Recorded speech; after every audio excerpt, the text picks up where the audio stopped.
Straight from the Sync Broadcasting Studio. This is Sync Podcasting. Sync Broadcasting Production. By Zeus. This is Sync Podcasting. By Zeus. Whew. Back again, my friend. Back again for another Sync Sports / podcasting, whatever the fuck we're doing, because we don't know just yet what we're doing, do we? It's unshaped still. We're still forming it. Yeah, we actually got new mics. Mm-hmm. One of them's working, the other one isn't. And we just found out today, I don't know if I should share this information, but since the beginning of Sync Podcasting, this is rather embarrassing. We have not been transmitting any sound whatsoever through our microphones. We just found out something through our recording device that I was doing incorrectly. So that's a learning mistake for all podcasters out there. So these were merely decorative. They're decorative. Yeah. And our recording device, actually, it's got good sound, doesn't it? Mm-hmm. Not bad. Yep. Loud and proud. This is really good coffee, by the way. I see you're rocking the French press. Thank you, my friend. Oh, I gotta... Okay, business at hand. We'll talk some sports. Maybe we'll touch on some sensitive topics. Yeah, some life events. Well, you know what I was thinking about this, and I was watching one of the ASM artists. Her name is Prim, ASMR Prim. I think I told you about this. I'm not sure, but she's been doing videos successfully for the past, I don't know, 4 years or 3 years, whatever. She's a young girl, and she's gotten very, very big. I think the trolls and the internet keyboard warriors have maybe gotten to her. I think that might be a part of it. I'm not sure. But she's also just thinking about issues at hand and stuff. And one of the things I was thinking about, kind of like her, she wants to do more serious ASMR videos with information that have, like, she was actually crying on this video. And that's what prompted me to do the ASMR request video that I posted up. I think Fleetwood Mac Dreams is in it, and it's got all the ASMR artists. Pretty cool video. To give you an idea of if you're having trouble sleeping, you want to try something new, try this ASMR. I've got triggers like crazy, like certain things, certain sounds that just put me to sleep. But anyways, so she was upset, and it prompted me to do that video. Got me thinking about our show and stuff. And I don't. We're podcasts. We're not owned by anybody other than we own ourselves. Yeah, I own you. But anyways, we're free to do what we want. If we go over the line, we can make public apologies and stuff, kind of like the Steinjo video. Oh, yeah. Where you thought perhaps maybe we may have been offensive in some parts of the video. I'm not sure. I watched it. I don't know if I'd use offensive. I would say indelicate. Indelicate. Yeah. But at the same time, I think we addressed any issues at the time that may have been like, I don't know, the sensitive topics. But anyways, if we do offend anybody, please say it in the comments so we can address it and apologize. But at the same time, I want to tackle issues like racism.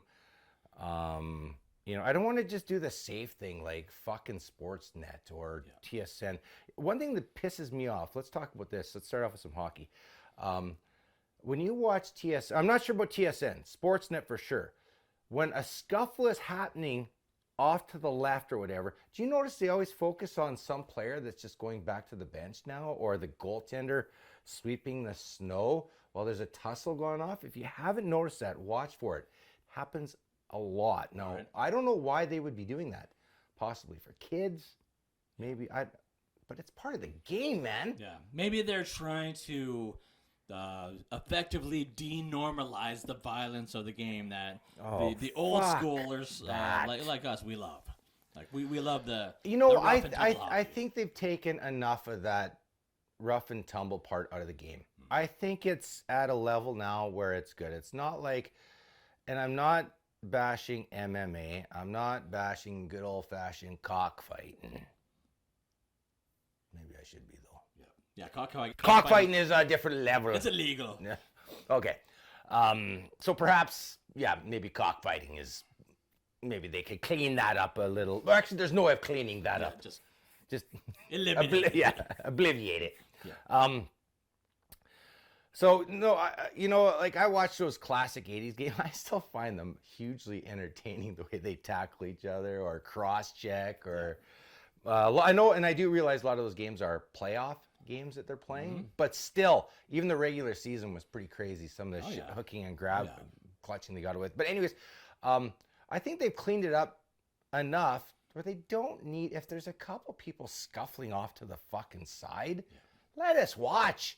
We want to see it develop. If there's going to be a fight, we want to know why. We don't want to watch the goalie sweeping the snow off to, or some guy going, like, there was a scuffle the other night and Sean Monahan's going to the bench. And they're focused on, you can see the start of the scuffle, and then all of a sudden they follow Monahan to the bench. I'm sitting there going, what in the blue fuck is going on? Or in my case, red fuck, because the Flames. But get back to blue the and gold, brouhaha. Blue and gold, fuck. Yeah. But anyways, no, that's for Oilers games. So anyways, that's an issue I got with Sportsnet right now. And another thing I realized, and I'm gonna apologize to the staff of Sportsnet in case any of them happen to stumble upon this podcast, but I just realized the other night the entire fucking cast. Well, I shouldn't say the entire. A good 80%. The hockey cast. Are just a bunch of fucking dweebs. Like, realistically, if you look at these guys, there's no creativity in any of them. Like, I mean, they're all so safe what they say. It's all, I'm gonna fucking suck up to my fucking boss and say the appropriate right things. I'm not saying swearing and shit on TV, but, say stuff that's borderline, you know what I mean? Like, talk about shit. Don't just say the safe stuff all the time. Yeah. It's kind of like those generic interviews after hockey games. Yeah. Fuck, man, watching Sutter or any of these coaches answer questions is fucking hilarious. It's like, come on, get it over with. Yeah, blah, yeah, blah, yeah, blah. Fuck, I don't know. Maybe there's not questions that are intelligent, creative. It could be that, or maybe they're adhering to the social climate. And on that note, that could very much be the fact. But do you miss the Don Cherry-esque people of hockey? I never liked Don Cherry, which is but he wasn't kind of going opposite of what I say. But he said things that were off the beaten path. Yeah, like those people or something like that was one. What else did he say that was rather a lot of things, risque, sensitive? Yeah. He said a lot of things. I just thought you might be missing commentators of his ilk. Okay, from back in the day. Right. Yeah, I could share a story, but I'm not gonna. It was just somebody I interviewed back in the radio days. Just found out this guy was like the ultimate asshole when he's not on a mic or when he's being recorded for the people. Right. I'm not gonna go there. Maybe one day, but I told you who that was, right? That interview so. where the guy just I remember. Says, "What the fuck is this?" I said, "Colin Graves from blah blah blah radio station." He goes, "Well, you called the wrong fucking number." Yeah, let's just say this guy is well known and he is beloved. Yeah, yeah. And then I said, "Well, because I was trying to get this guy's off the hook, Bob Cole. That's who I was trying to get a hold of." So he's an awesome, super nice guy. So this guy, I said, well, I got you on the phone. Do you want to do a quick 3-minute interview? 5 minutes. He goes, for fuck's sakes. He goes, all right, let's fucking do this. It's fucking intense. I'm gonna share some responsibility for this because I actually gave you the wrong. That's right. I called you up. I was busy in class at the time, and I called you up, and I got the two names mixed up. Yeah. And I said, "Is this person you're calling?" Yeah. So call them up, and they're gonna do a 5-minute interview with you. So I sent you into the lion's den, essentially. So as soon as I hit record, I'm like, "Hello, blah blah," joining the show. He's like, "Hey, Colin, how's it going?" Hey.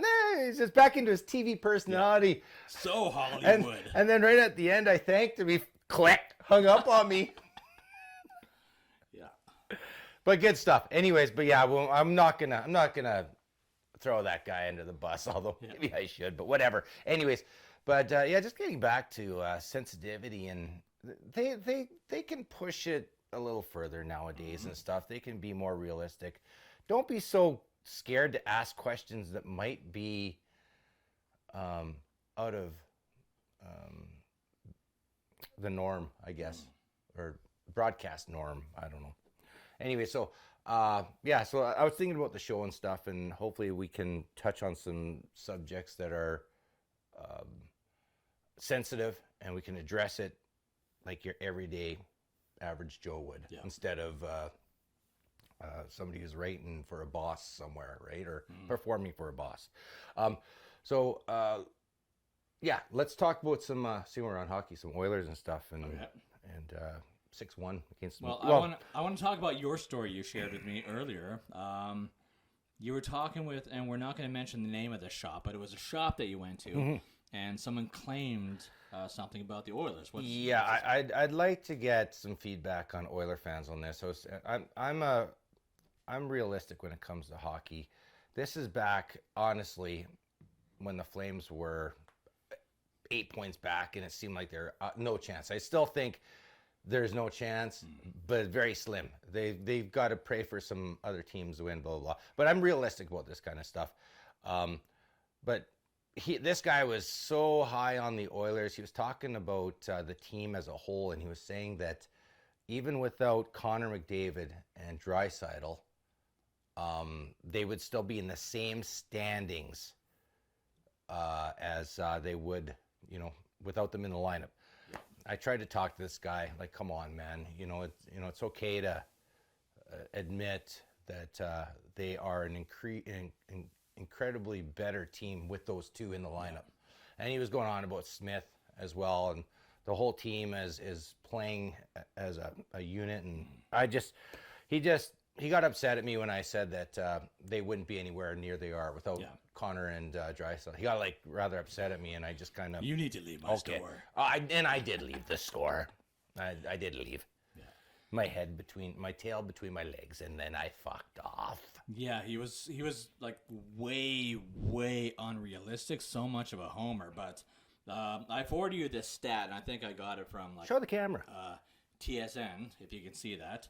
Yeah, I got it from TSN. Cameraman, can you zoom in, please? Bring it in a few. Did he? So Oilers scoring chances at 5-on-5 with McDavid on the ice. They're plus 88, which is awesome.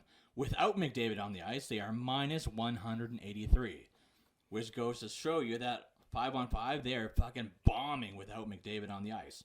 It's all about McDavid. And I told this shop owner, I said, and this is the truth, Draisaitl is probably my favorite hockey player in the NHL. The only thing he's missing is fighting. If Draisaitl was a fighter, he's a big boy, right? What does he stand in at, 6'2" or 6'3"? Yeah, 6'2", 6'3". Big boy.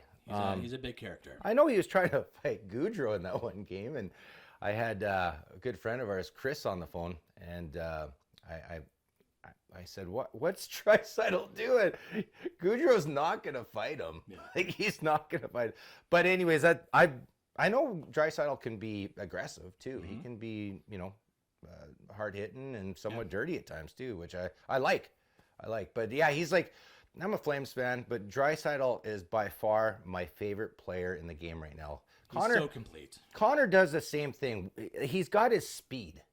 And he's got really silky mitts. He's got that touch when he's coming in at that speed. Really good hockey sense. But Draisaitl, man, he can thread the needle. He can, that goal he scored from the goal line. His passing, he scares me every time he's on the ice. Because you never know who he can make everyone around him a better player. That's why I like him. Yeah. I wish he was Canadian so that I could buy a Draisaitl Team Canada jersey. That being said, with his goal the other night, he is now the top scoring German player of all time. So, Yahoo to Leon Draisaitl. And Draisaitl, if anybody knows him or can get in touch with him, maybe one day we'll get a media pass. Yeah. But please get him to start his own like a wine or a champagne, like a Draisaitl, what do you think, a wine? A Chardonnay. Yeah. Some sort of Chardonnay called Draisaitl. Yeah. Need to get that on the market quick. You know what? There's some Oilers fans out there that are insisting that he is a lazy player. They're calling him lazy, even though he's the kind of player that scores. See, I don't watch him goals. enough. Yeah. What would you? That's what it all boils down to. What the information that's going on up here? What do you see? Like, what's your assessment? Yeah. I would say the stats tell something entirely different. He won the Art Ross Trophy, which would indicate that he's not lazy. He doesn't look like he's putting a lot of effort in the ice, but just maybe that's how he operates. But he led the league in scoring, so is that lazy? Can you do that if you're lazy? Maybe he conserves his energy. Maybe he's like Qui-Gon Jinn. Yeah. You know, but right before he was going to fight Darth Maul there, what did he do?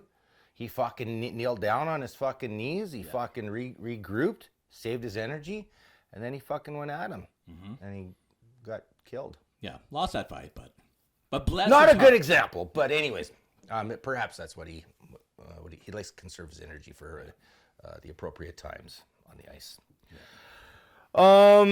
Now let's do the sensitive thing here. Let's touch on that Roslyn School 14-year-old boy getting beat by.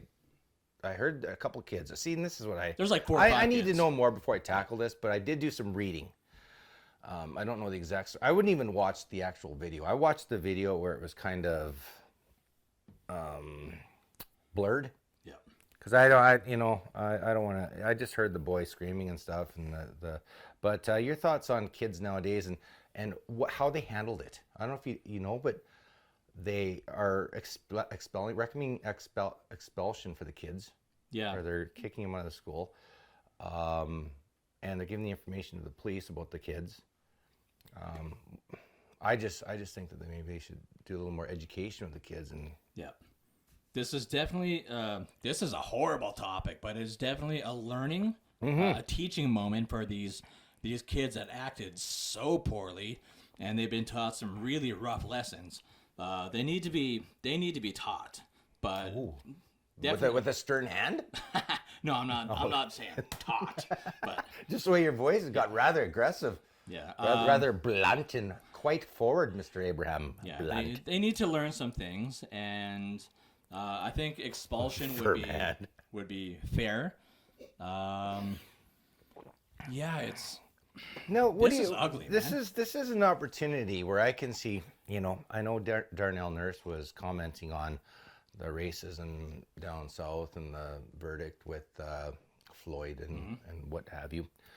This would be a great opportunity for him to get involved with the boy that got attacked. You know, maybe visit his school. Yeah. You have the kids show him around, because how many kids? On that note, AGP got involved. AGP. Yeah, I seen him posting online that he was going to go to the school. When that is sick. So, see, Darnell, bless AGP. God bless you, AGP. Yeah. Andrew, Jermaine Parker, right? Is it Jermaine? Andrew. Gershon Parker. Gershon Parker. What time is it? We're getting there. Shit. Okay. But yeah, like this would be a great opportunity for Darnell Nurse to get involved, something close to home. You know, he can go tour the school with the kid in front of all of his friends. You know, and then perhaps do a 15-minute speech in the gymnasium about racism and awareness. Just my 2 cents. Yeah. If we were famous, we could do it, but we're not famous. And don't kid yourselves, people. This is not kids nowadays. This is kids all the time. It's been happening for years. It's just now we have video of it more often. Yeah, so, like Will Smith said, it's just more... we can see it. Will Smith is absolutely right. Yeah, we can see it more now. Yeah. Well, not unfortunately. Fortunately. It is fortunate, Fortunately, but it does shine a light on a very ugly topic. It's a bitter pill to ingest. Yeah. 1 minute left, my friend. What would you like to talk about? Are the Calgary Flames making the playoffs? Oh boy. That is 50-50. A couple weeks I would have said 80-20 no, but just looking at Montreal's schedule, they've got, I do believe, 10 games or 11 games in 16 days, is it? Yeah, it's I pretty think it's 11 games in 16 days. They're traveling back to Toronto to face a rested Toronto Maple Leafs, and all the teams that they got left to play are teams that they have had trouble with all year. granted that Edmonton or Calgary's got to win every game. Mm-hmm. Like I know nine games is 18 points, which would be a huge boost. Yeah. But, Granted, yeah, Calgary needs to win out, and they also need other teams to lose to get out of their way. So, so do you the think power's not all? Do you think they'll make it? No, I don't think so. I think they'll challenge, they'll make it close, but I think they'll falter at the end. Okay, yeah. I'm gonna agree with you that, but as a Flame, my inner Flames is saying I hope so. Yeah. May I say that? I hope so. Yeah. We can all hope. May the Creator somehow bless their path, and sprinkle some goals, and the hockey god chip in as well. Good coffee, eh? Swell coffee. With that said, thank you for joining us. And subscribe. And like us on Facebook, like us on YouTube, like us on... Or hate us. Yeah, hate us. Go ahead and hate us. Fuck you.